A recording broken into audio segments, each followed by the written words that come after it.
Shalom. Shalom uvracha. How you doing, Nathaniel? I'm well, man. I'm here with the missus and little mister. Wonderful. It's a family event. All right, so you want to get cracking with your questions? Please. Oh, Start off with ask away. the first one. Hold on. So the first question is do you have a question? So the first question is, what's with the minhag of carrying salt in the pocket during the Omer? I never heard of that. Where did you come across that minhag? I've been hearing about it lately. That it's a custom from North Africa. There's like a bunch of different Sephardi groups, and I had a friend who was in one of them asking because somebody walked up to him, handed him a pouch of salt, and said, "Hey, don't forget to count the omer." And he was thoroughly confused. All But right, we have to. yeah, that's where it comes from. Is North Africa apparently? Yeah, I got to count the Omer actually. Hold on 1 second. Salt Omer. Let's see what Google says. There is a minhag of the Kabbalists to hold in their right hand a little salt on day 13 of the Omer. This action sweetens the period of the Omer since it acts. So apparently, it's supposed to sweeten. And Yeah, then Tive how Gavriel. we. Say it again. That's just an interesting way to use it. To use salt to sweeten something. According to the yeshivaworld.com on their forums, the Nite Gavriel and Pesach, volume 3, 299, discusses the custom in some Sephardic communities to hold salt in one's hand while making the baracha of Sivurat Omer. That's interesting. Yeah, very. All right, so I had never heard of that before. I never heard of that before ever in my life. That's interesting. Okay, so it's a Kabbalistic thing. All right, hold Okay. on. Let me count Sefirat Omer. Oh yeah, go ahead. ברוך אתה אדוני אלוהינו מלך העולם אשר קדשנו במצוותיו וציוונו על ספירת העומר Amen. היום יום 11 לעומר שהם שבוע אחד וארבעה ימים בעומר. All right, the next question. Is it really a sur to even give a handshake to the opposite sex? What is the No. Okay. Well, they didn't even have to go further. Shomer, I'll tell you something. The laws of Shomer Negiah don't appear anywhere in the Shulchan Aruch. That's very interesting. That's very interesting, considering most of the people I know who are Shomer Negiah claim to follow Shulchan Aruch. Well, they follow Shulchan Aruch plus then. Right. Right. There's a lot of things that are not in the Shulchan Aruch or that are in the Shulchan Aruch that people don't do, that are not in the Shulchan Aruch that people do. And I mean, that's natural. Things change and evolve, but it's just interesting when anyone is saying halacha doesn't change or we keep the same thing for thousands of years. Like, yes and no. But Yeah. um Oh no, we lost Netanel.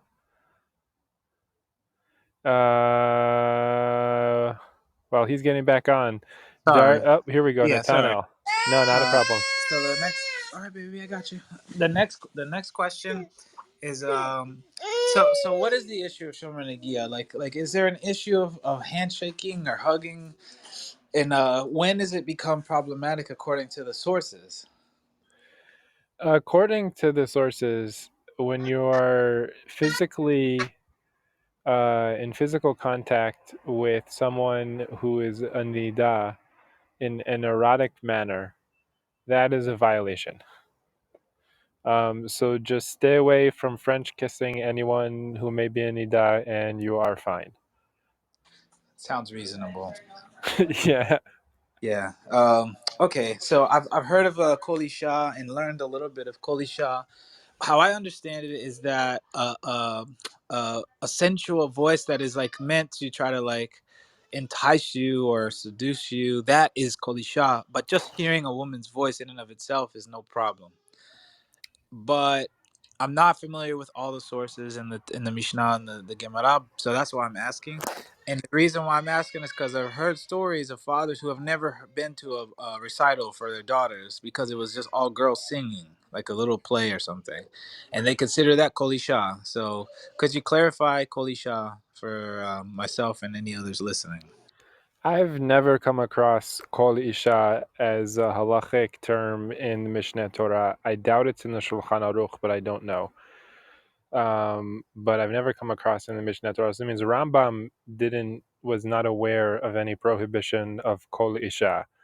There's the concept in the Gemara of Kol Isha Eroahi, which is basically that it's considered an intimate. The voice is considered intimate for women, but that's not brought down as a prohibition. So, to take a stringency to deny your daughter your presence at a recital seems a lot excessive. Agreed. Agreed. The person I was speaking to when he said it, I said, "Come on, you've got to be exaggerating." But no, him and the others, they don't go to the plays for their daughters, and this is in South Florida. So Florida's a weird, beautiful place. I love Florida, by the way. Don't get me wrong, I love living here. But Yeah. there's a lot of quirks. That's all I'll say. Anywho,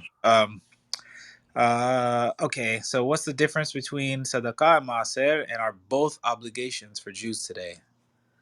Okay, so tzedakah is something that you give to basically to aniyim, to poor people.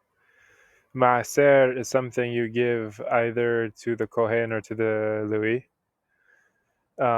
There's also Maaser Ani, which is tzedakah that you give to as tzedakah, but that's a type of Maaser. So I guess you could say that tzedakah is a type of Maaser. And Maaser only is an obligation as Maaser here in Eretz Yisrael. But tzedakah is an obligation on everyone everywhere that you have a Jewish community. Got you. Interesting.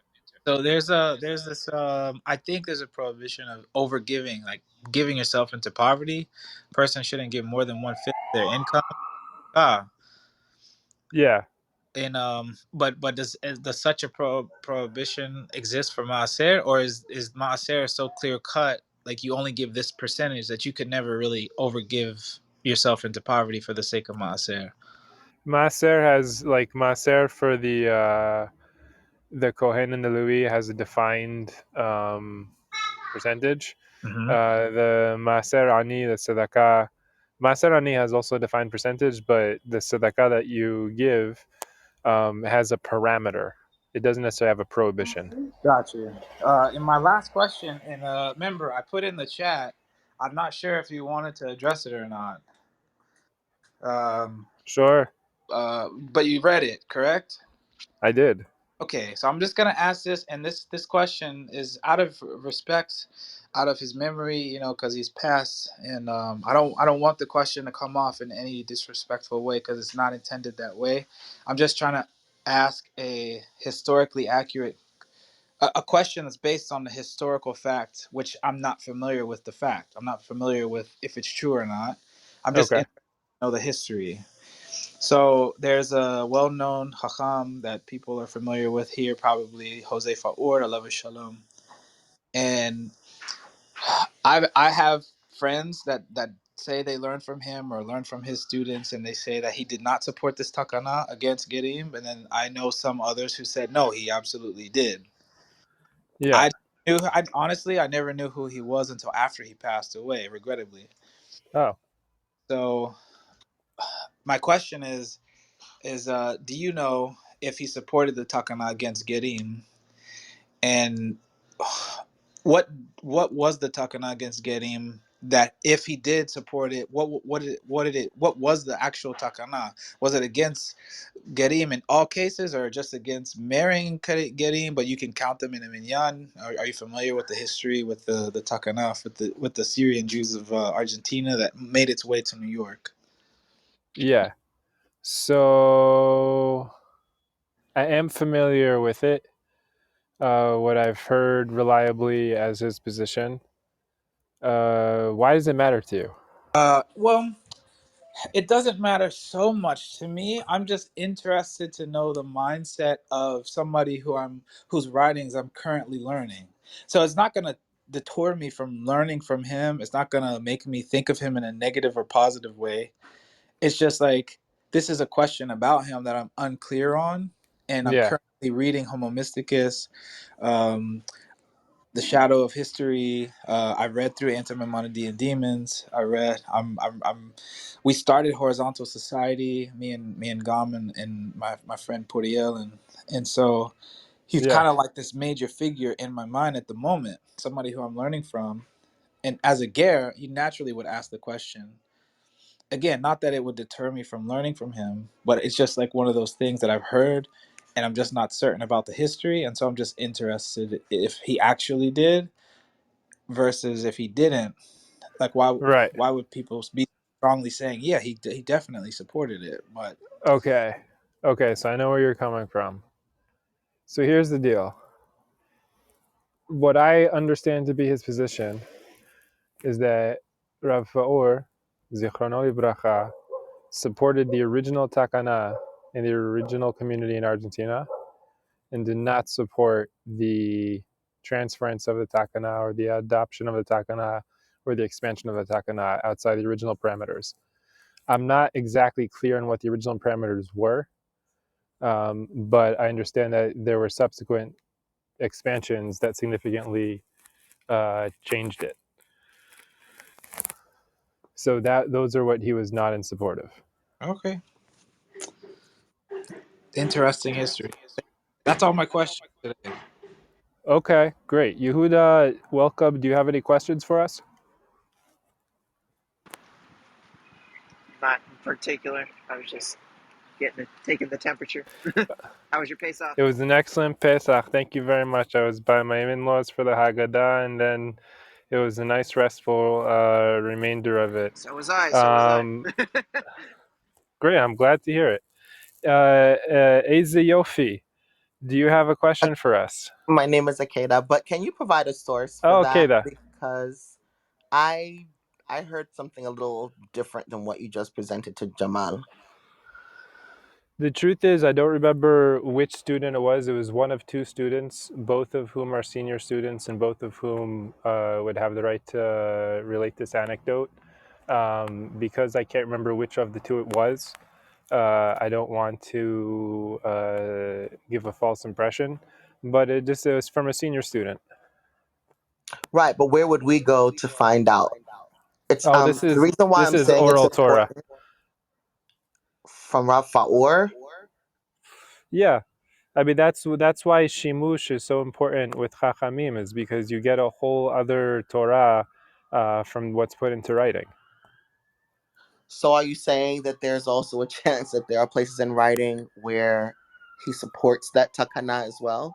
Because there are very few I individuals. I mean, I grew up in New York, Yeah, and you will actually see those takanot um, blown up and on the yeah, walls of a good 4 out of 5 Sfaradi Bate Knesset. So sure. I'm curious to find out who said otherwise when they actually have the written source blown up on a wall and signed. Well, he didn't sign. He didn't sign the expansions. So what they have blown up on the wall is not what he signed. Interesting. Okay, let me do some digging. Sure. No worries. Shavua Tov. Thank you. Shavua tov u'mvarach. Gam, I know you had a bunch of questions. Hit me.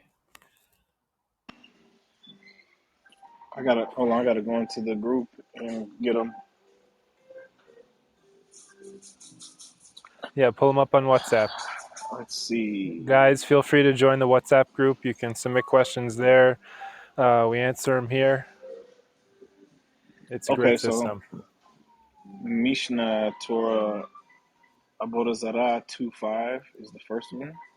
Yeah, Let me find it. It was so he uses the phrase Avodat Kochavim, right? Yeah. And so, what is that?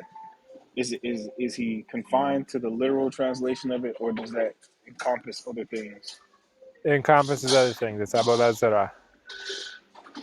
Which Avodat is Kochavim is just the most common type of it in Rambam's worldview. It's like the tipus. okay. Um. So, what, according to Rambam, makes someone a mini? If they're subversive to the authority of the law. Hmm. Okay. And in 2:9, Yeah. he talks about cursing God. What does that mean legally? It's like a form of, how do I explain this? It is a form of Avodah Zarah that's turned inward. Meaning, you know how like Hashem has different names? Hmm. If you personify those different names as different entities, chas v'shalom. So that would be the Megadef. That's why he links it with Avodah Zarah, because it's basically personifying a concept as an independent entity. When we say that really the names of God are concepts that refer to the Creator. And the opposite opinion is that those concepts are individual creations or powers, Yeah, or co-equal powers to the Creator. and that's Two cursing. powers in heaven. Exactly right. So That's how why does that? Minut is also related to Avodah Zarah. That's why it says the mentality of the Min is for Avodah Zarah. Okay. Um. Okay. Then I was in the laws of divorce in Mishnah Torah. Yeah, So can a get be given for any reason at all? yeah. Um, If the partners don't find favor in each other's eyes, that's all that's required. in each other's eyes or in one of their eyes? One of their eyes. Unfortunately, there are less options for her if he doesn't find favor in her eyes. But in terms of him giving her a get, if she doesn't find favor in his eyes, it's a little lopsided. I'll grant you that. Okay. See, that's why I mess with you because you keep it real. Right. And then in divorce 2:4, it says the woman has to pay the scribe fee. Any understanding why that would Yeah, be? well, he says why there. It's so that it's not held up. He can't like hold up the proceedings by saying, "Oh, I need to get the money together to pay the scribe fee. Oh, the check's in the mail. Oh, this, oh that." No, like she can just pay for it, get it. She's not in aguna. She's not in limbo. She's out. Okay. Oh, I didn't see the footnote earlier. Yeah, yeah. Okay. Always check the footnotes. The footnotes are pretty useful. I was on my phone and I don't know if they show on phones, so that might be it. Yeah, just click Okay. on it on the phone. Okay, big question. Is it Oh yeah. forbidden? Is it Oh forbidden yeah. for non-Jews to read Jewish texts? Are you asking in theory? Or are you asking in practice? I mean, I don't really care about theory. You don't care about theory? All right. Not as So much. in practice, if someone is on the path where they're truly sincerely chasing truth, um, excuse me, and they are respectful of Torah and they believe in Sinai, then yeah, it's a good thing for them to learn what's there.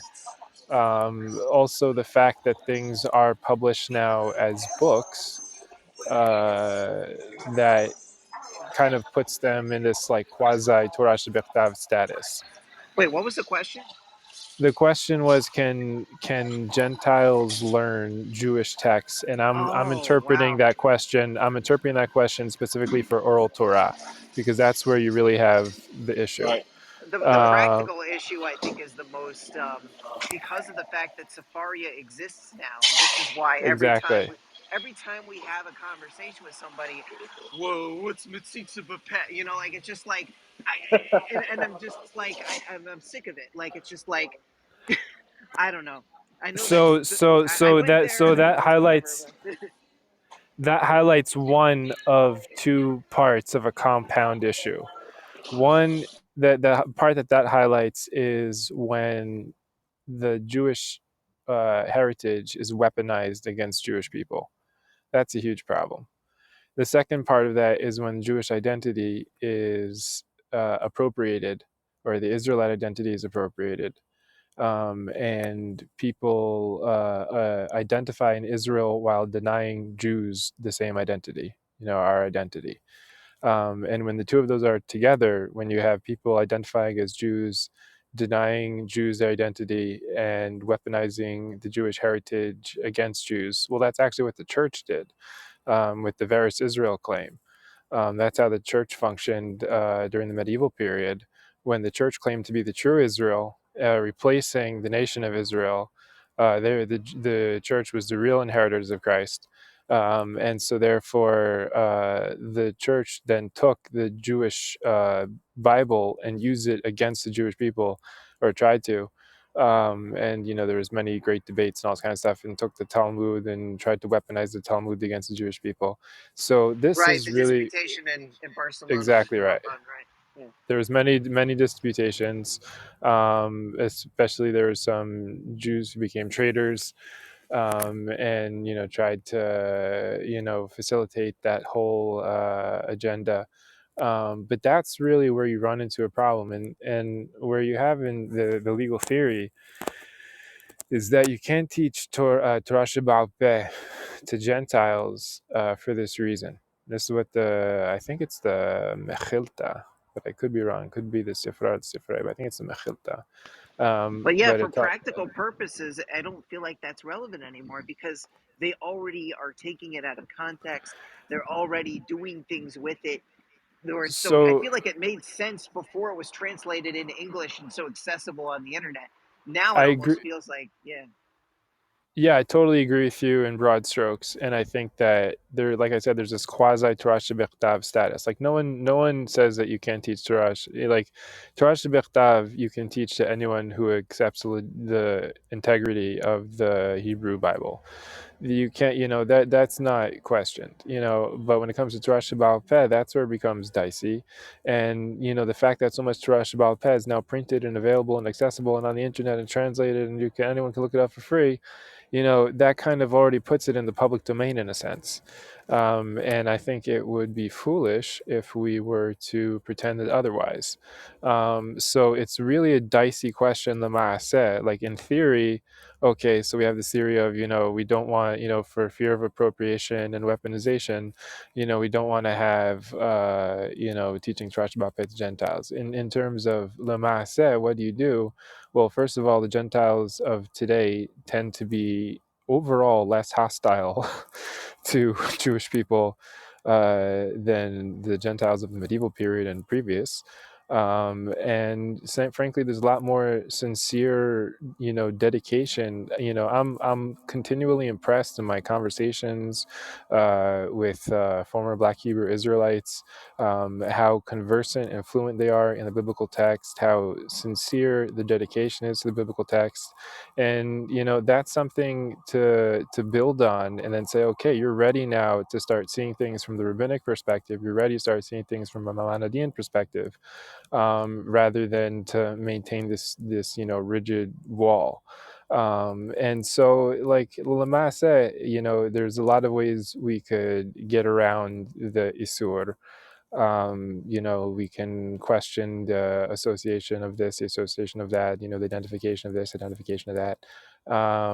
But it's a big question, and I think that we shouldn't lose sight of the fact that appropriation and weaponization do happen, and that is also at the core of the isur itself.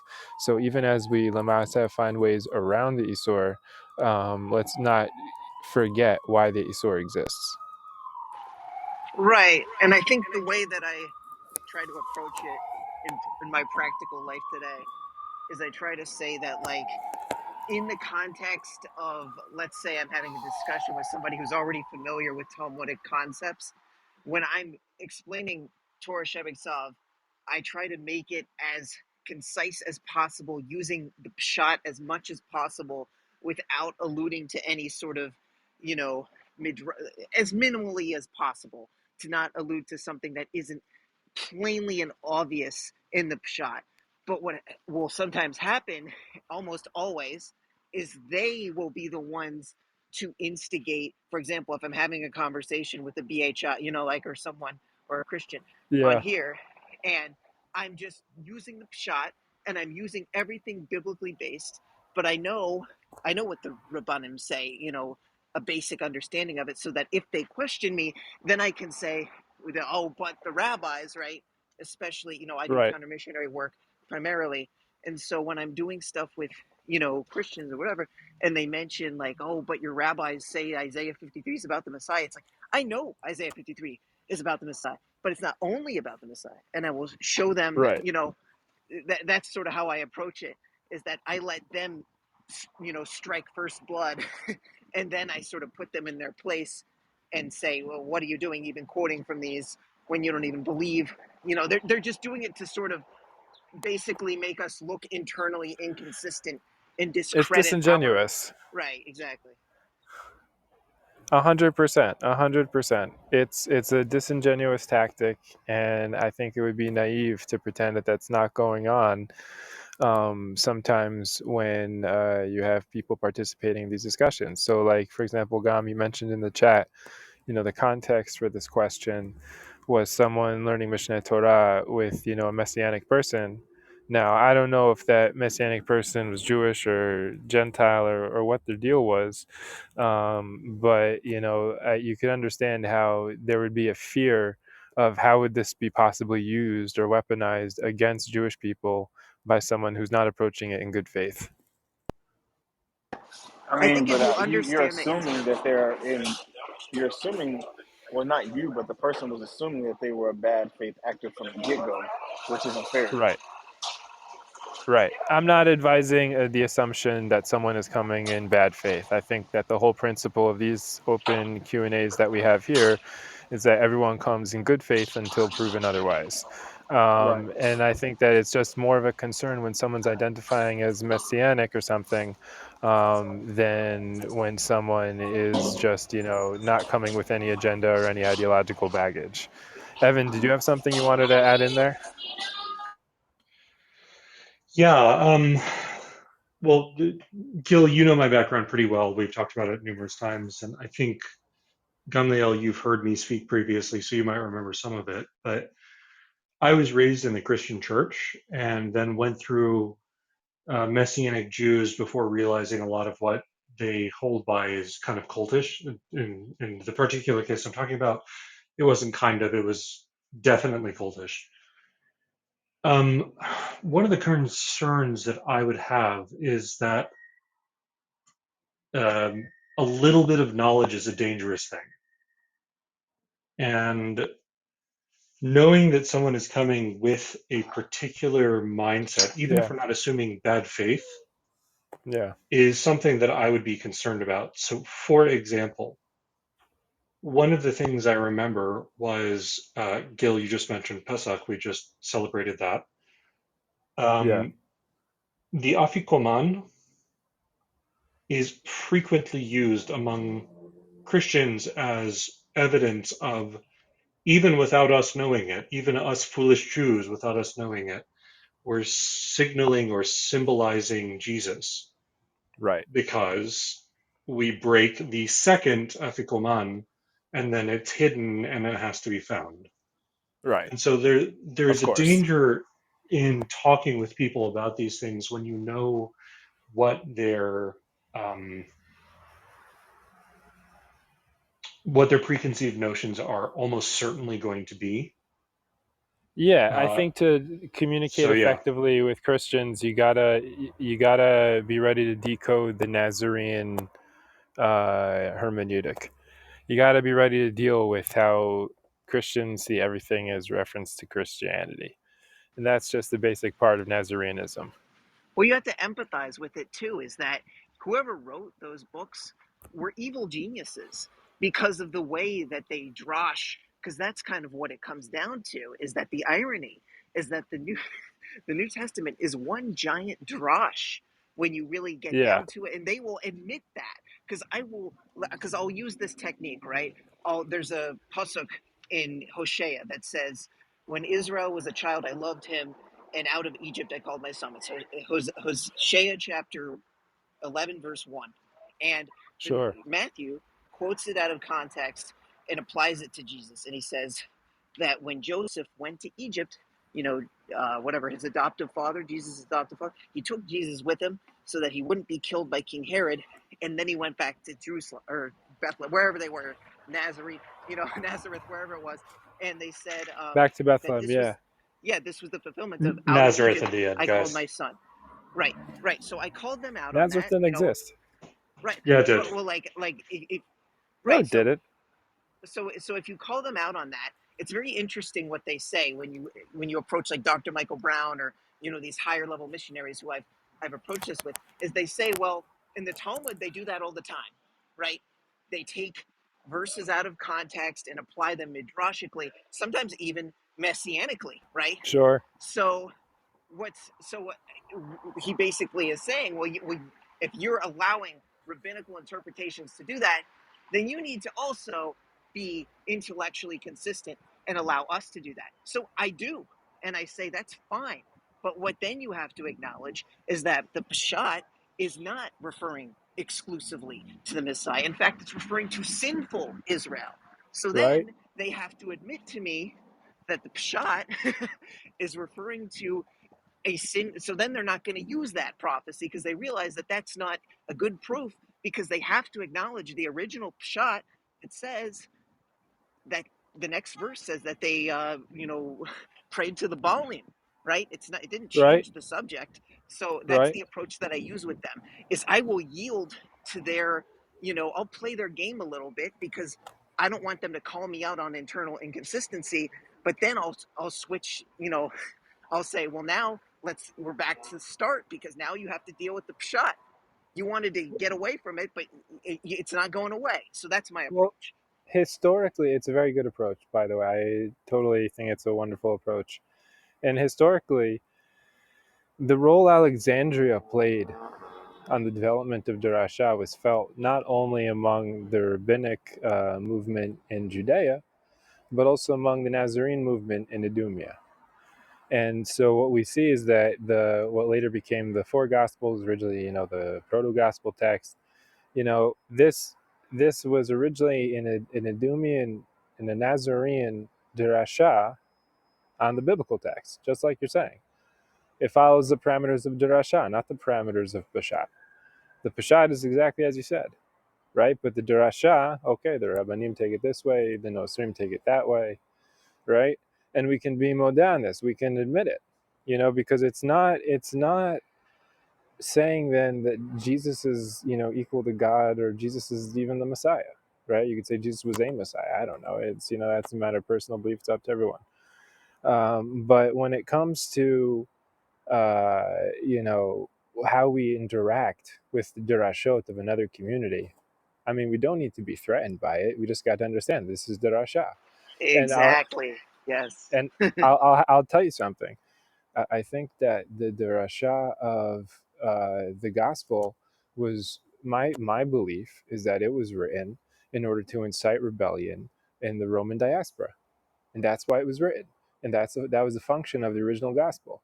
It was to incite rebellion, just as the works of Josephus were there to assure the Romans that rebellion was now impossible. So the two go hand in hand. In my opinion, you have the Darasha of the Nazarenes on the Hebrew Bible, which is inciting rebellion, and you have it's the coded Darasha, by the way. It's not something that's meant to be understood on its own Peshat level. It's like the Agadot the Agarata and the Talmud. And on the other hand, you have the works of Josephus to assure the Romans that, oh no, the Jewish, the Zealots have been vanquished. There's no more opposition. Don't worry. it played out exactly as you would expect it to. I heard some have this idea that Paul was a mole and that he was like some sort of like actual, rabbinic, Talmudic. I mean, that's what he claims anyway, but like that he actually did not have intention. Like he sort of like wanted to, you know, make sure that there wasn't an uprising. Yeah, like you were saying, I guess, but they said like he was sort of like playing both sides, but really with the intent of keeping Jews safe from Roman oppression by saying like, oh, anybody can, you don't have to be circumcised, whatever, but you can still inherit the blessings of the kingdom of Israel, you know. So I'll tell you this. This is again my personal belief. This is in no way, a required belief or such a thing even exists. I believe Josephus was Paul, and that Josephus wrote the original gospel. Interesting. Do I you never mean heard that Mark? take. The proto-Mark. The proto-Mark. Yeah, proto-Mark. And I think that originally it is exactly as I said. It was basically like a psyop operation. I guess that's redundant. It was a psyop. And It's it like a PIN was, number. well, yeah, well, it was, you see that basically the life of Paul and the life of Josephus basically overlap on all the key points on biographical details.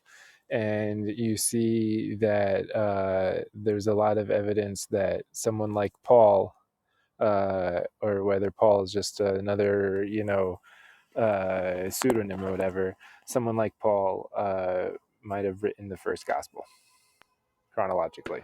Well, I guess you're going off of this like dual identity of being a Roman, and just as I learned at the feet of Gamliel, like trying to like prove like authentic Jew, knowledge and lineage and all that sort of. I'm from the tribe of Benjamin, but I'm also like a Roman. I can just as well be a Roman. I guess is that kind of where you're going with that?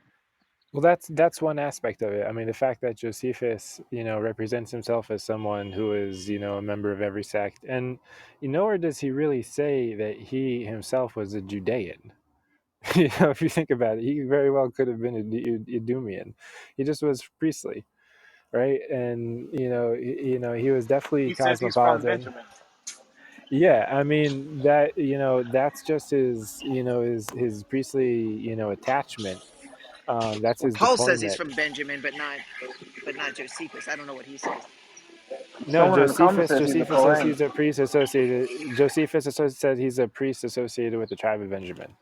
Oh, okay. Really? Okay, And that does fit. yeah, and there's a lot of overlap between his biography and Paul's biography, and they're in Rome at the same time. The same events happen to them, in terms of shipwreck this year, yada yada Oh, yada. wow, interesting. And Well, and, anyway, I gotta and go, but I'll thank you. also This is point this very, out very interesting. for sure.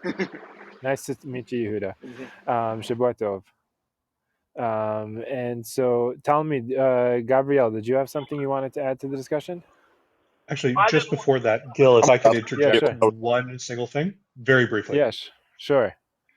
One thing that I think is really important in all of this, though, is that there's a pre-assumption that people understand what midrashic literature is, and the vast majority of Christians that I have encountered, or the believers in Jesus in some fashion, is that the Yeah, concept of midrashic literature is not a known thing to them. They'll know about the parables of Jesus, but they won't understand that the not parabolic because that's a figure, that's a shape, but like the parable like speaking that a lot of rabbis did, where they would tell stories of, for example, God picking up Hal Sinai and holding it over our heads and threatening us, accept the Torah or I'm going to drop the mountain. right, They'll think that these things are literal ideas or literal beliefs, and then they'll mock us for it without understanding that right. all of this is midrashic to begin with.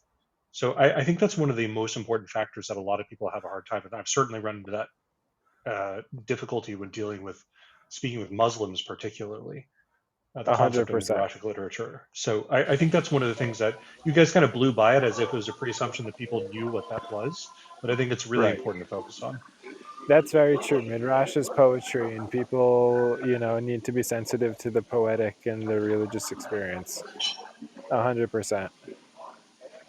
And Gamliel, that was one of the things that was accomplished yesterday was, for one, the person we were learning the text with, like, literally apologized and said, I have to apologize because I had the complete wrong perception of what the oral law was.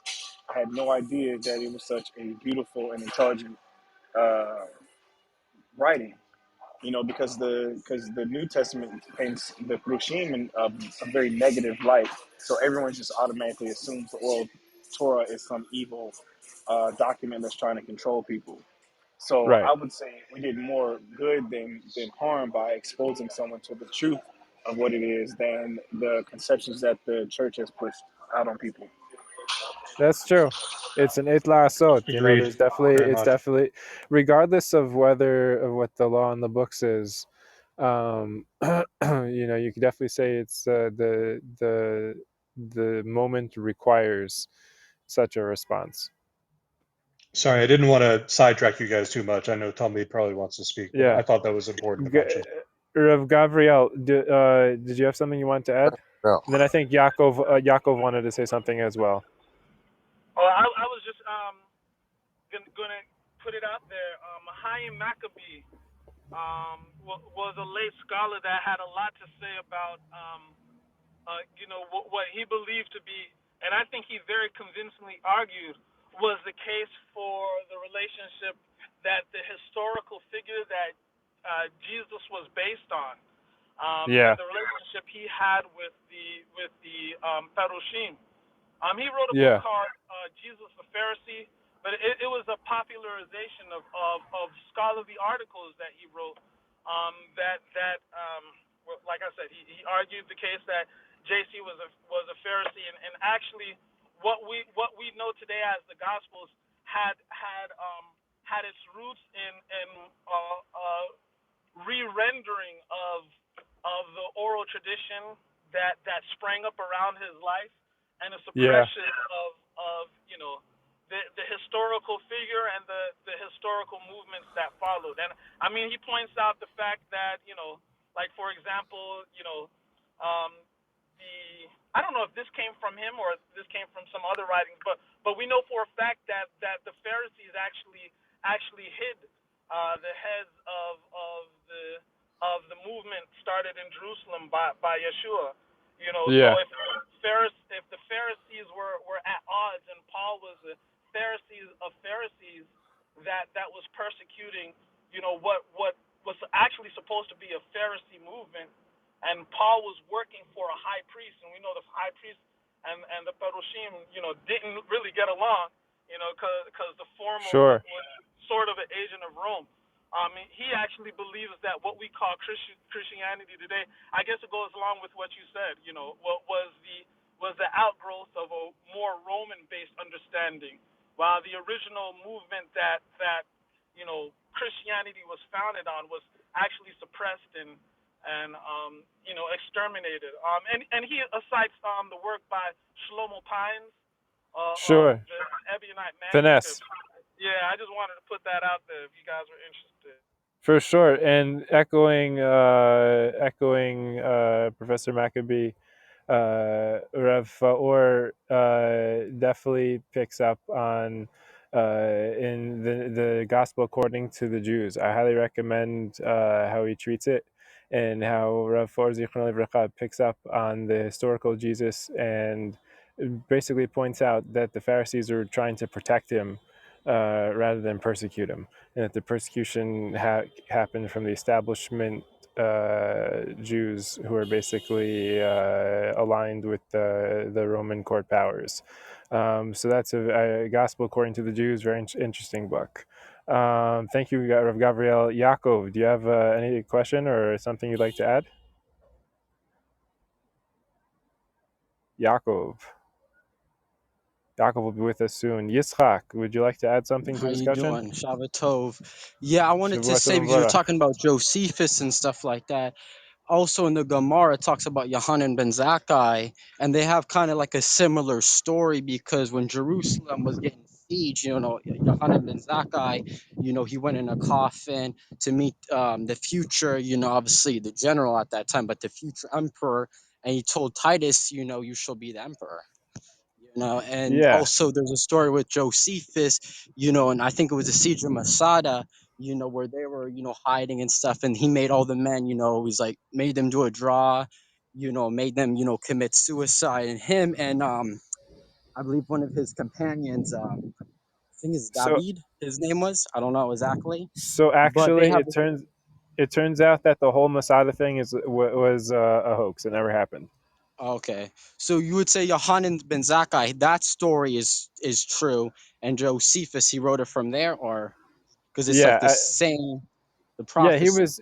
Not everything that Josephus wrote was a lie. I'm just saying that Masada's story has archaeologically been demonstrated to be false. But what about the prophecy of Titus becoming emperor? Or Vespasian, not Titus, Um, Vespasian, Titus's father. yeah. So I mean, that's how the legend goes. Whether you look at it as being historically accurate or not is, I guess, up to your judgment. I wouldn't be so quick to knock it. It's definitely plausible. But yeah, I would definitely say that there is a likelihood that such a prediction was made. But And who gave him the prophecy? you could say it was not necessarily even a prophecy, but just a good evaluation of the situation. Would you say it's Yohanan ben Zakkai or was it Josephus? Yeah. So I think that it was Yochanan ben Zakkai. That's my I personal agree. belief. I tend to err on the side of the sages. But yeah. So Gamliel, you had more questions.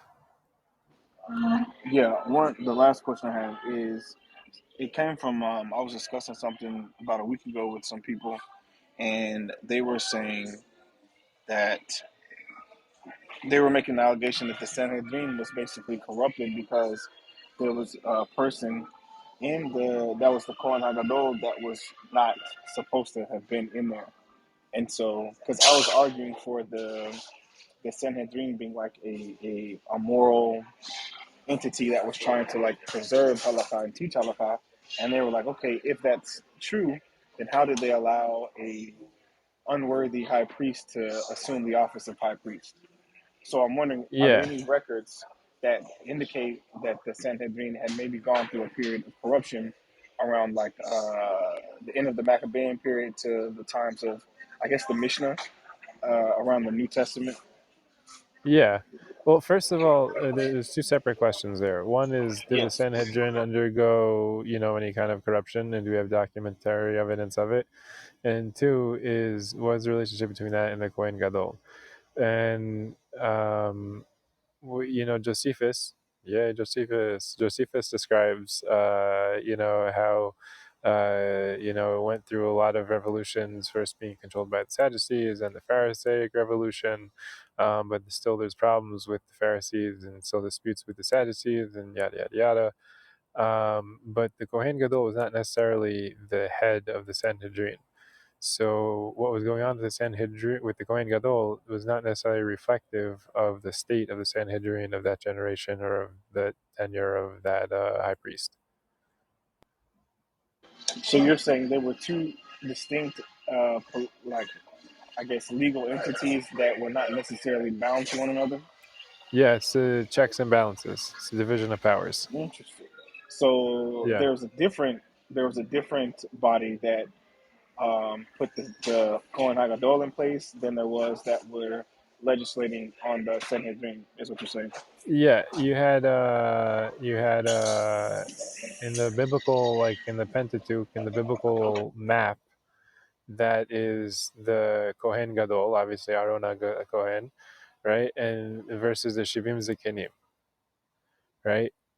And so the Shivim Zekenim were at times headed by Yehoshua, at times headed by the Kohen Gadol. It was different. It was in flux, but it was a different entity than the Kahuna, and it had to be a different entity than the Kahuna. There has to be that division of power in the biblical system. You can't have everything concentrated in one branch of government. So Can I this is sharpen that a little bit? the three Sure. crowns that Hakam 4 talked about. Exactly right. The three crowns that Hakam 4 talked about in horizontal society. Evan, go for it. Yeah, so one of the cool things that you learn when studying Talmud is that the Talmud actually the Talmud was actually prepared from the idea that the Kohen Gadol might be an idiot. He might know very little Torah. He might not be a learned man at all. He Yeah. might barely be able to read his aleph bets. And they built into the system of how the Sanhedrin would work the idea that the Kohen Gadol might be an idiot. Yeah. And so Please send me that, he's Evan. not going to have, Please, oh God, please send oh me that man. No, source. look, it's Gil, can you help me find this? I haven't, it's in yeah, this Masechet has been a long time. it's in Masechet Yuma. Is it? Yeah, it's been Yeah. a really long time since I studied this. So, Masechet but Yuma. the short version is actually like, depending on if you hold by, I believe the debate is between the Abarbanel and Rambam on how the Sanhedrin was selected, how the elders were selected. One way or another, you end up with something quasi-democratic in the way the selection was made for the 70 elders. And so the idea is that no matter what, even if the Kohen Gadol is the absolute, unquestionable Gaon of his time, the absolute genius, Torah scholar par excellence, or someone who can barely read Hebrew, the rest of the elders of Israel are still going to, I don't want to say pick up the slack, they're going to do their jobs. And so the Yeah. Sanhedrin, whatever period you're talking about, I'm struggling to think of, aside from perhaps explicitly during the time of the Maccabean kingship, in which we might have any sort of corruption in the Sanhedrin. And even there, I'm pretty skeptical that the corruption would have been in the Sanhedrin. It was more the overlap between the power of the kahuna, the priesthood, and the kingship, Well, which no, happened with the The Maccabees. Sadducees were definitely corrupt. It was a corruption of the Sanhedrin in that regard. But think about Rabbi And Yoshua and Hillel the elder and all of the different people that we've got that were indeed part of the. Well, actually, I'm not sure that Hillel was part of the well, Sanhedrin, but No, I know Hillel Yoshua he was. wasn't on the Hillel Sanhedrin. He wasn't on the Sanhedrin. Hillel was definitely on. He was definitely on the Sanhedrin, and Uh, he rose to power, and not power, but he rose to prominence at a time when the Bnei B'Terah had not done proper shimush and had forgotten. So that's also another dimension to this gam, is that there's also on the Talmudic side, there's documentary evidence of generations where the Sanhedrin was lost some of their chokhmah, and we're not as we're not as proficient in the law as they should have been. Yaakov, did you have a question before? yeah, man, I didn't know it was gonna be so busy today. Holy man, there's a lot. Yeah, I did. I was talking to my rabbi's wife over Pesach how do you know how do you know for sure that your wife is not a mamzerim? And she told me like you don't really know. There's no way to really know.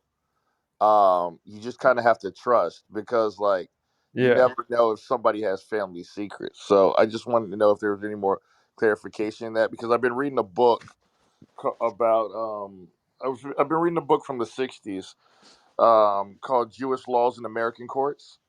yeah, It was written by this Harvard Law grad. Yeah, I'll try to find it. But I've been reading this book, and like he talks about who Jewish men can marry and who Jewish women can't marry. Obviously, the prohibited marriages, and um, I'm just curious about that because, like, how would you know if somebody was a member or not if it was a family secret? sure. So it's a great question. It's a very sensitive one that impacts a lot of people, unfortunately. Some families have records of who's married who. So that's one way to know. Um, presumably, another way to know would be Ruach HaKodesh or Nebuah.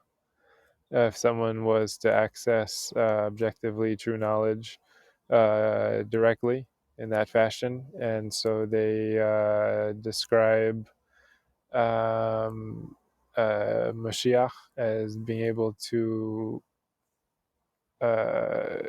identify the lineage of people based on Nebuah. So that would be another way to do it. Can you break that But down? yeah, pardon? Can you break that down? So I have to take records out of it because Okay. you could have a child in your belly before 9 months and it could still be a mamzer. Sure. I But mean, so but you would what? know if those, yeah, you know if the child was a mamzer in that case. Like, yeah, I mean, if you know, you know. But if you don't know, then you don't know. Look, trust is a big element here, and at a certain point, you have to trust your partner. And if your partner says that they're not a mamzer or not a mamzeret, then you can trust that because trust is a halachic value. And trusting in the word of our fellow Jewish person is an important thing. Trusting in humanity is an important thing. And, you can't really go wrong in the long term, overall by trusting. So if someone says they're not a mamzer, I'd say they're not a mamzer. There is an additional factor here that I think is worth mentioning. Okay. Yaakov, are you familiar with the way in which someone becomes not a mamzer? If they already are, If there is a lineage of people who are mamzerim, do you know how they become not mamzerim? I thought it was 10 generations. Sort of. If we forget, if no one remembers that this group of people are mamzerim, they're not Correct. mamzerim. Correct. So if there's a question whether or not, say, your hypothetical wife were a mamzeret, but no one knows, good news, she's not a mamzeret Is that because written no in one the Shulchan knows. Aruch? Is that from the Shulchan Aruch? You can find that definitely in the Mishneh Torah. I'm pretty sure in the Shulchan Aruch as well. I don't see why it wouldn't be in Hilchot Eben Haezer. But look, that's how it is. That's the pragmatics of Jewish law. That's when someone's accepted by the community, they're accepted by the community. There's no need to investigate and to poke holes and to hold a whole inquisition just to figure out, who exactly was their great great great grandparents married to, who was sleeping with them. That's not the Jewish way, is to be investigating everyone's bedrooms. Yeah, my question wasn't based on great grandparents or anything like that. My question was based on the fact that if if your wife didn't know she was a mamzer, that was like my what question. Not that somebody was hiding it, other than her own parents. If Like she that's if she didn't know, so it's and you married her, it's it's still a bishogeg. prohibition. It's a prohibition, but you don't even know that you're violating it. And if you have no reason to suspect it, then don't need to open up that Pandora's box. Like why would you cause a whole halachic issue if you don't need to? You know what I'm saying? Let let Okay. let some question let some mystery remain. It's good marital advice. Let some mystery remain. So don't go bringing up old stuff and looking under rocks, huh? Yeah, you know what I'm saying? Like you don't need to be Keep the peace. investigating everything. Keep the peace. Just let it go. This is what Evan's talking about. This is how you forget. You don't know. It's all good. Everyone's happy. One of my favorite books, Gil, you might appreciate this, is The Book of Laughter and Forgetting, written by the same author. His name escapes me right now. The Unbearable Lightness of Being. Okay. And one of the blessings of being human, and one of actually, interestingly enough, one of the challenges of being a modern halachic person, a modern halachic Jew, is the ability to forget. Previously, this was assumed. There was an assumption of the ability to forget within a few generations, or that record keeping wouldn't be expertly done, and that it's possible people would fall through the cracks, like in the concern of Mamzegot, for example. Yeah. We're in a really peculiar halachic conundrum now of digital records that don't disappear. Like once it's on the internet, it's kind of forever, unless we Yeah, have a gigantic solar flare or something. it's true. Um, so we're in a really weird position in modernity with how do we Jew? Like Right. we're supposed to be able to forget one Sanhedrin's ruling to the next one so that the laws can apply appropriately to each generation as we need them and not be bound by the decisions of previous Sanhedrin, never mind the situation we're currently in where we don't even have a Sanhedrin at all. Well, I We're mean, in a it's not. really odd situation. We don't need to forget the rulings of previous generations. We just need to have the courage to, according to the proper protocol and procedure, rule beyond the rulings of previous generations. It's. I think that what you're saying is bigadol true. It's because your last name's Gadol. Anyway, so Don't worry, I laughed. okay, and so basically what you're saying is true. That we do find ourselves in a new situation, technological modernity, cultural postmodernity. How do we Jew in this brave new world? But I think that the answer is not to worry about forgetting, but just worry about continuing to evolve and continuing to grow. And if we can focus on the continued growth, where we're standing on the shoulders of giants rather than trying to chop off the giants at the knees, kneecap them, then I think that we're set up for success. And that's the Jewish approach, as far as I understand it, is that we stand on the shoulders of giants and we continue growing, and our descendants stand on our shoulders, and that's just how the train goes on and on. Well, philosophically, I certainly agree with you. I think one of the things you and I have had conversations about over many a Shabbat meal is the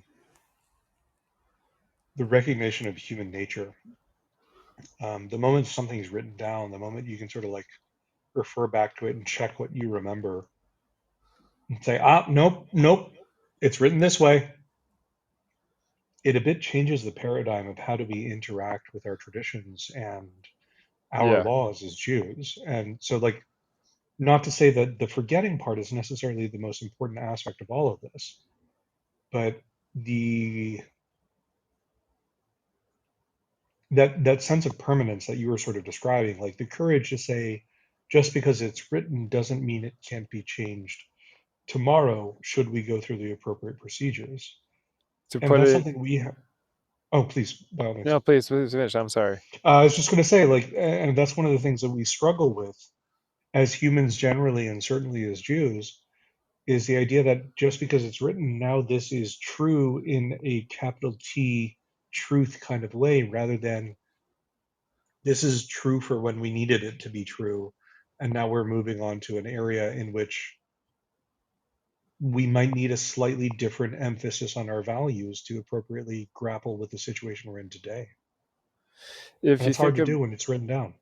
If you think about it, this is part of the tension between the written and the spoken word that Faor picks up on in Golden Doves. And this is true. I mean, there's a certain sense that each spoken word replaces the previous spoken word, whereas the written word exists, in juxtaposition to the previous written word. It builds upon, whereas the spoken word only exists in the moment, what is spoken now. There's to put it postmodernly, you could say that the speaking of a word is a forgetting of the silence that spoke before. There's a lot of different ways that you can look at how forgetting is a part of speaking. But in terms of writing, there is only remembering. And so maybe when we can speak a text, right? Because you can have an oral text, right? So when you can speak a written text, it's this Semitic idea of building on the predecessor, rather than replacing or forgetting the predecessor. We want to avoid the Oedipal complex here. We want to avoid, the tension between generations. We want to have generational, harmony and mutual benefit and Continuity. growth, Yeah, continuity, exactly. continuity. Jacob and then Labe. Jacob, do you have something you wanted to add? Do you have a question? Jacob. All right. In the Are you meantime, are you oh, Jacob, asking yeah. the other? Oh, you asking me? Okay, I got you. Yeah, Yeah, because that's the second part of my name. Most people just say the first. I don't mind. It's totally fine. I just was confused. But sure. yeah. Anyway, no, I just kind of had a question. I'm listening a little bit, and I'm kind of wondering. So this idea of following this spoken word plus the written word. I'm just So is your guys' authority that you would follow from something like the Pirkei Avot that would say, look, this was passed down through the fathers and through the elders, and that's how we know which spoken words to follow? Because as you know, there's a lifetime worth in the Talmud, right? So Yeah. So if you're asking what my academic methodology is, this is my general methodology. We have the inherited, first of all, we have the inherited corpus of text, which at this point has been published. And we have critical editions of the text. We engage in, textual criticism to identify what was the original text. When it comes to then at the same time, we have, basically oral transmission of the same text in disparate communities. And their oral texts are then compared with the critical editions of the printed text. Now, all of that is then parsed against the institutions behind the text, or parsed with the institutional backing in mind, to understand what is the authoritative weight behind any given element, within the text, right? Not all statements within the Talmud, for example, carry the same weight or the same practical import. So that's standing on one leg, how I would explain my understanding of authority in the context of textual transmission. yeah, okay, I appreciate that. If I could have a quick follow up, if that'd be all Sure, right. If not, okay. So in that though, the obviously the primary written text is of course the Torah and the Tanakh, correct? sure, Okay, gotcha. So then, if we see a contradictory idea, for example, in the story in the Talmud, I'm sure you're aware of, where Rabbi, I think it was Eleazar, and this rabbi named Yehoshua supposedly they were having this dispute over the issue of an oven, whether or not if a snake or a lizard crawled into an oven, would Tanor it become Shalach Nai. unclean? Yep, No, you're no, no. So familiar. whether you can purify a particular type of oven, yeah, Okay, with the gotcha. sand Okay. between the segments. Okay. All right. Understood. So in the end of that Yeah. story in the Gemara, it It's relates that foundational, by the way. I'm sorry to interrupt, but just that's a no, sure. foundational day in all of rabbinic history. Yeah. Well, so there's this issue I find though when I've read that story in trying to relate it to the reality of the Torah and the Tanakh, where the Most High, the Holy One, Yeah. is certainly going to be respected above all authorities, and he has the ultimate authority in the whole Torah and the Tanakh, all of the prophets, that would be the case. But in this story, we see that Rabbi Yehoshua rebukes the voice from heaven, who we later find out from Yeah. the Gemara, right, is the Holy One, and he says, that he accepted the rebuke from this Rabbi Yehoshua, and he said, "My children have defeated me." So I just wonder how does that comport with the reality of the Torah and the Tanakh? You see what I mean? That seems like a contradictory idea. Yeah. We have, yeah. Yeah. That's a great question. That's a great question. And it's why it's such a pivotal day in rabbinic history. Basically, it's like this. You have this idea that God's will, right, in the biblical system is contained, as expressed within the concept of God's law, right? Law is seen as the antidote to the autocratic whim of a dictator, right? Law is seen as the antidote to theocracy gone wild, monarchy gone wild, whatever you want to call it, statism gone wild, law in which everyone is equal and everyone submits to the same ruler, right? The creator. That's seen as the expression of God's will. And so part of that law is the establishment of a court system. You have to have, in the Semitic context, a court system which not just decides law, but also formulates law, expresses law, regulates law. And so that court system uh, basically needs to exist in the human context, needs to exist in human terms, flesh and blood terms. The will of God, in order to be real and a living law that is operative throughout human history, needs to be expressed in human terms. And so basically, this idea of God's will as contained in God's law becomes subject to human involvement in human formulation, in human decision, um, in the biblical system itself. And this is continued through the rabbinic system as a development of legal, turning God's law into a legal system that anyone can follow. Right? It's not something that's dependent on institutional authority, like the Samaritans today have it, with their have the dependence on their Kohen Gadol. But you have basically a legal system that, as long as you have the court, anyone can make the laws, and anyone can learn the laws, anyone can apply the laws. And so really the conflict disappears, because we see that it's the rabbinic vision of law is just a way of implementing and expressing the will of God in human history. Now, the next element of that is, why don't we listen to then the bat kol?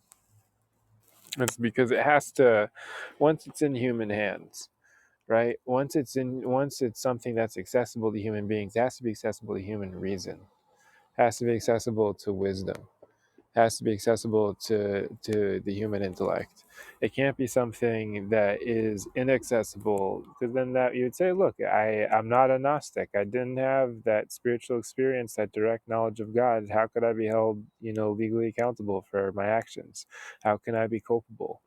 But no, if it's a law that's something that's learnable, it's something that's rational, it's something that makes sense, it's something that you can explain and something that you can persuade, then it's something that you can be held ethically accountable for.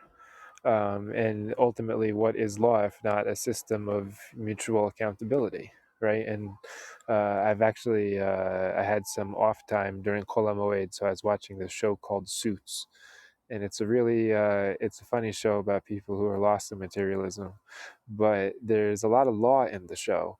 And if you can pick up on the law, you can kind of adopt like this legal mentality and appreciation for how the legal system functions. And yeah, there's terrible systems and terrible crimes and problems with the justice system, and I'm not saying that it's all roses, but law as an institution in human society, law as an institution of humanity, it's a good thing. It's a civilizing thing, that is, basically our agreement to operate by mutual agreement. It's our decision that we're going to, persuade each other. We're going to agree to abide by common decisions. We're going to formulate rules and agree to those rules and abide by those rules. And that's all a good thing.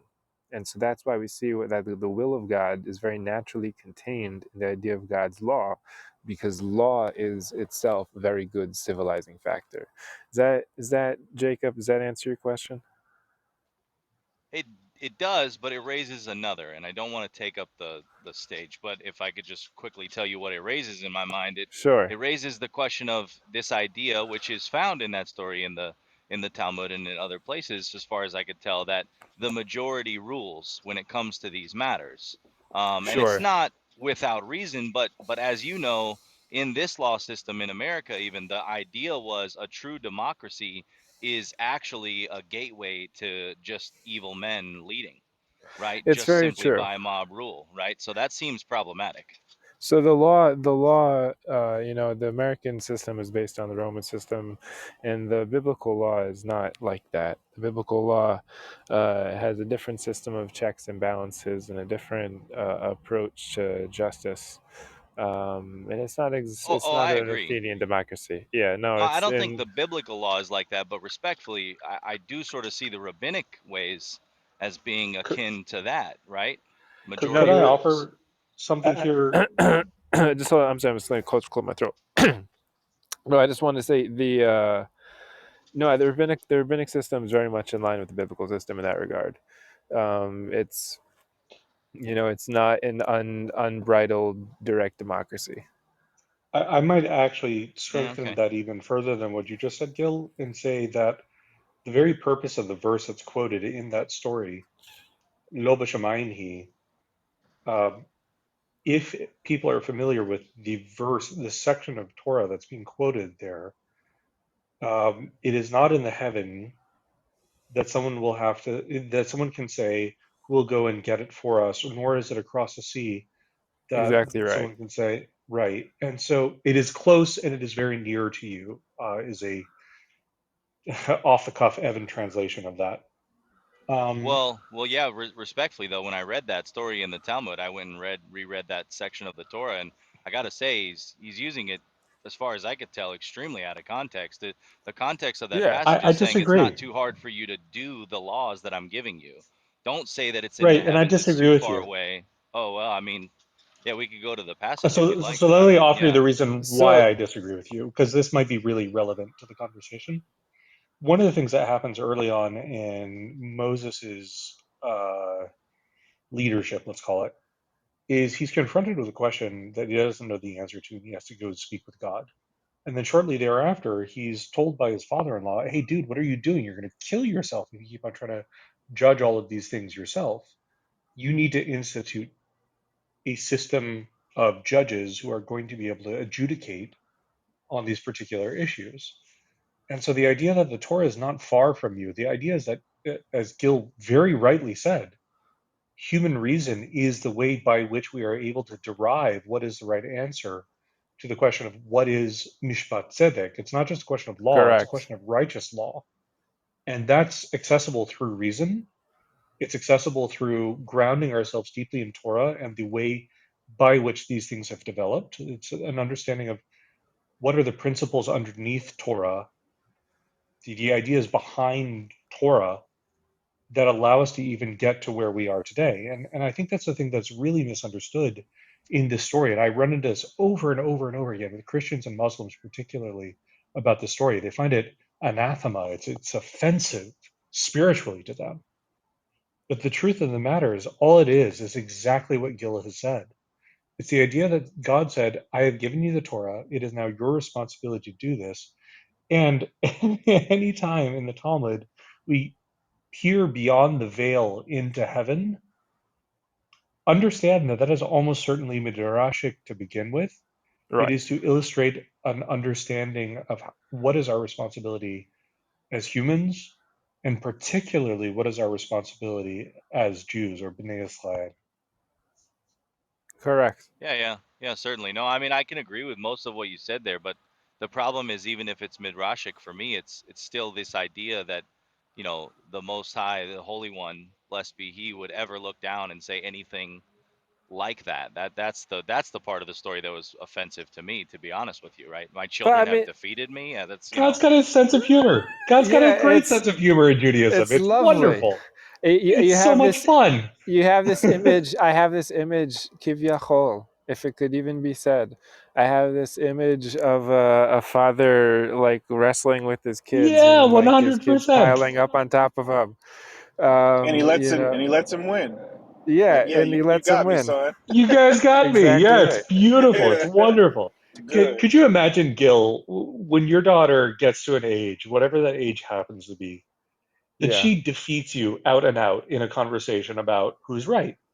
Oh, Like, she already imagine. has. Come on. Oh, let's be fair. She's a brilliant girl, but think about like Rabbeinu Tam debating Rashi. It's his grandson, and Rabbeinu Tam. There are, what is it, 3 or 4 instances in which Rashi says, "No, my grandson is correct. I was mistaken on Torah." Right. That's got to be the best feeling in the world for Rashi to be able to say that about his grandson. Yeah, And I my can only 4-year-old imagine that beat me God. yesterday. So my 5-year All right. beat me All in a right. We logical got argument yesterday. So it's amazing. questions from Labe and from Gabriel. So Labe, what's Darius your too. questions? And Darius too. So let's get the. It's 11:04 here in Jerusalem. Labe, what's your question? Okay, it's talking about what is the nature of the law? And you talked about, okay, it's built like standing on the shoulders of giants and so on and so on. Yeah. And I have thought that to be true. And then when I finished the conversion process, like probably like 7 or 8 years ago now, and Yeah. started to actually interact with people, it doesn't seem like it's that way. Okay. We have Unfortunately. just to give you two examples, we have like kollels around here where they have like these youngish guys sit there and polish seats all day. And you read a book Right. about something. Like I was reading a book about Kaddish, the history of Kaddish by a man named Leon Wieselter. Okay, Yeah. and so he brought all of these obscure sources like Moxler Victory and so on and so on. And he like they're not obscure, but they were popular at the time that they were written. Okay, and so, I went and I'm like, all right, this is strange. I've never heard of this before. And I went over to like the Kollel and I said, okay, have you ever heard of such and source and such a rabbi, which was a huge codification of Jewish law? And they're like, no, we haven't heard of it. And so Oh after I went through like goodness. 10, I went through 10 or 12 people, and one of them said, okay, well, that'll be written somewhere and it'll be like put as notes in the Talmud. And what they'll do is maybe they'll cite just the conclusions of the source, but nobody ever actually reads it. Okay, Oh so God. that's example number one. Okay, example number two is you know how like Hebrew used to be written in like Kitab Ivri, okay, Yeah. Paleo Hebrew, Yeah. and I think it was after the Assyrian conquest that it got changed over to the square script that we know and love today. Okay, During the and Persian so period, but yeah. so I mentioned that to somebody, and they just started foaming at the mouth, cussed me up one side of the room, down the other, and it's like, I'm trying to figure out, all right, if you're building on the shoulders of giants, how is it that you go places where people are like professional students, like they'll be like 30 years old, have 4 or 5 kids, and have never filled out a job application, and they don't even know any of this stuff? That's the first question. Then the Yeah. second trying to like logically deduce what is law. Okay. Now, the thing that I pay attention to the most is conversion law. And Yeah. when I was on the outside looking in, what I thought is something that you can like, algorithmically apply and come to conclusions. All right. And then, Yeah. another time passes by and it's like, no, it could be anything at any time. And it just depends on what the ruler wants it to be. So it's more like instead of trying to like figure out what is the truth, no, let's decide what the truth is and then go back and reverse engineer the conclusions. It Yeah. seems like it happens that way like 99% of the time. So, you know, I don't understand how are you like standing on the shoulders of giants if nobody's ever actually read the giants, number one. And So then yeah. yeah, go ahead. No, I get your questions. I mean, look, the fact is that just because a lot of people should be doing something doesn't mean that the majority of people are. And that's unfortunately the truth. But what's interesting is that, like, for example, with Rambam in the Mishneh Torah, so you have Rav Kafach, Zichron Livracha, who basically went through all of Torah Shebal Peh and identified the sources of all of Rambam's rulings, and you can actually do that kind of reverse engineering where you see like, okay, this is where Rambam got it from, right? And you can say, here's how he understood these sources, and here's how he construed the law, and here's how he balanced it out, and yada yada yada. And then when you get to the Beit Yosef, you could see how the Beit Yosef is weaving together different sources, including the Rambam, and then arriving at the summary in the Shulchan Aruch. So with proper education, a Dayan can certainly show you the how to construe the law, how the map of the law goes, the trajectory of the law. But it's unfortunately true that a lot of people are not taking the opportunity to stand on the shoulders of giants and are choosing to stand on their own merit and the merit of their own svara and their own whim, and that's certainly not a Jewish way to do it. But yeah, okay, you could Could say I that. put a positive spin on that though? Just very briefly. Sure. I want to encourage people to recognize the fact that we have just come out of the situation where a third of the Jewish population was exterminated within about 5 years. Yeah. The fact that we now have a number of people in Kollel today that I will generously call them Amcha, Amhaaretz, Yeah. is still wonderful because one of the most important factors of the Torah project is not that all of us are Talmidim Chachamim. I wish, but that's not the Yeah. point. The idea is that there's a baseline and there's a Yusha of people who are really, really, really clinging to tradition and attempting to understand it well. Very true. And Lieb, I'm so sorry that there are some ignorant people that are not aware of the fact that there was something called Paleo Hebrew that's written differently and personally, in my opinion, way cooler looking than the Aramaic script we are currently using today. Yeah. But nevertheless, by wonderful accident of birth and culture, those people will be preserving ancient knowledge and ancient wisdom with no conscious awareness of the fact that they're doing it. And then Very it's true. our responsibility for people like you and me and Gil and Gam, from what I've heard of you. We have a responsibility to try to both understand in a reasonable fashion what's going on and hopefully to even advance that knowledge in some Yeah. further way. I'm not going to be arrogant enough to say that I'm part of the Yusha, but by God, I'm trying to be. Very good. Gabriel, do you have any questions? King Gabriel. King Gabriel. No, Darius, do you have any questions? I know I see you have a question in the chat. Darius. Come up and speak, Darius.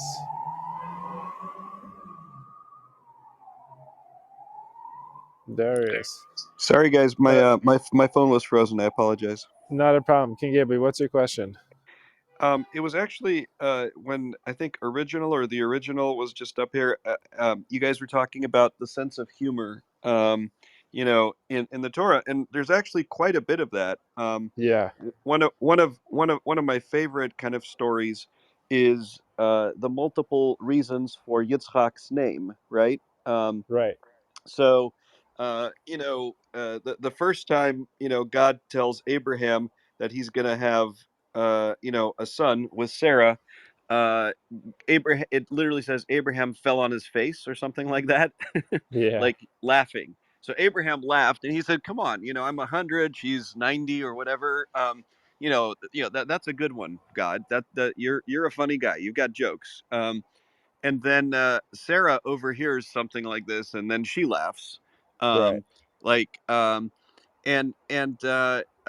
there's a lot of like wink wink kind of humor, um, like deadpan humor in the Torah Sure. if you know where to look for it, and I Oh, think yeah.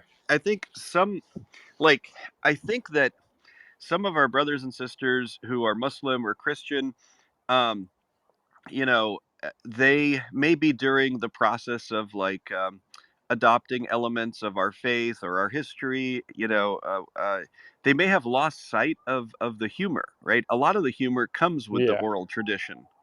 Very Um, true. and so like when I talk to our Muslim cousins and they're like, hey, you must submit. It's all about submission, and I'm like, Yeah. like, listen, I respect your faith, but like philosophically, for us, it's like, no, it's all about wrestling with God and arguing with God and laughing at life and the sometimes the seeming absurdity of life, right? Yep. That's more our zeitgeist.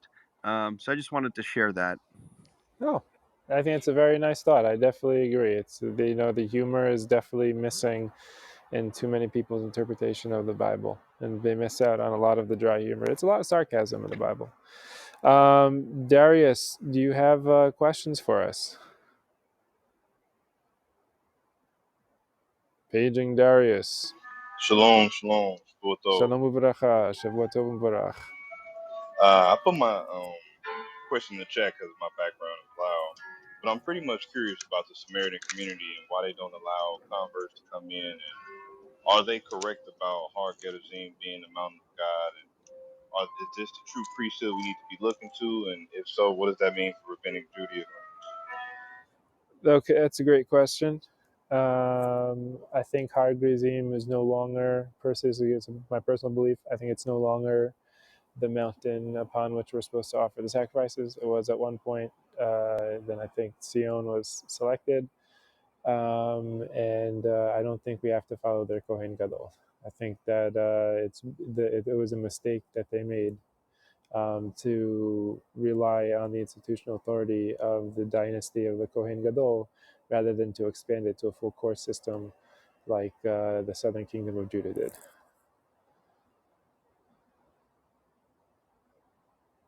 Does that make sense? Ken, it Let me does. So check. it makes sense. Okay. So you're not of the mindset that they could be on to something. I very much respect the Samaritans. I love their love of Torah and of Am Yisrael and Eretz Yisrael. But I disagree on those key points with them. I think that I acknowledge that Har Gerizim was probably the national center up until a certain point, but after that point, I definitely think that it was Har Sion in Yerushalayim, and I think there's a reason for that. So I think that it's not for nothing.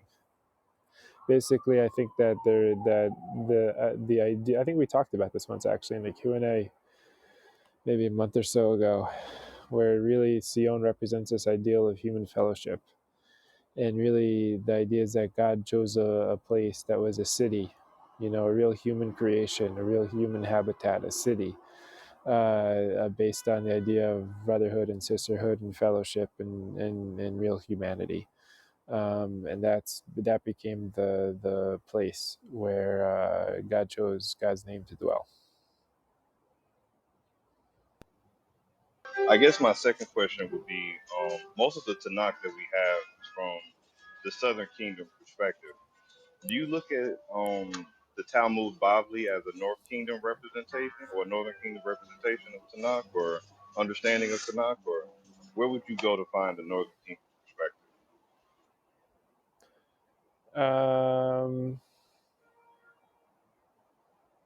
I mean, you could look at the Samaritan historical chronicles. That'd be one place to start because their Tanakh only goes up. They have like the Torah, and then they have the book, like part of the book of Yoshua, and that's it. But they have historical chronicles. I have them in my house, in my library. I have their historical chronicles. I actually have a book of Samaritan history. There's a Samaritan historian, Benjamin Sadaka, and I have his history of the Samaritans. There, he kind of summarized, he translated and summarized a lot of the stuff, which is mostly in Samaritan Arabic, about the events of that time and subsequent era, all the way from the conquest of Eretz Israel, Eretz Canaan, to the current era. Any other questions, guys, Could you before send we me a call it a night? PDF of that, or send me the No, link in my I back don't. chat? I don't have a PDF. I could try to find a way you could order it. It's expensive, and then to get it shipped to Israel, it's also in Hebrew. But I think he's working on a translation of it. Look it up on Amazon. Binyamin Sadaka. Let me see if I can put it here.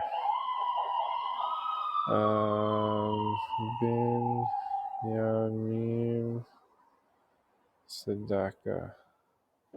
And Gil, can you whenever you get a chance, and you can do it in the WhatsApp, if you can point me into the direction of that source in, I think you said Yoma.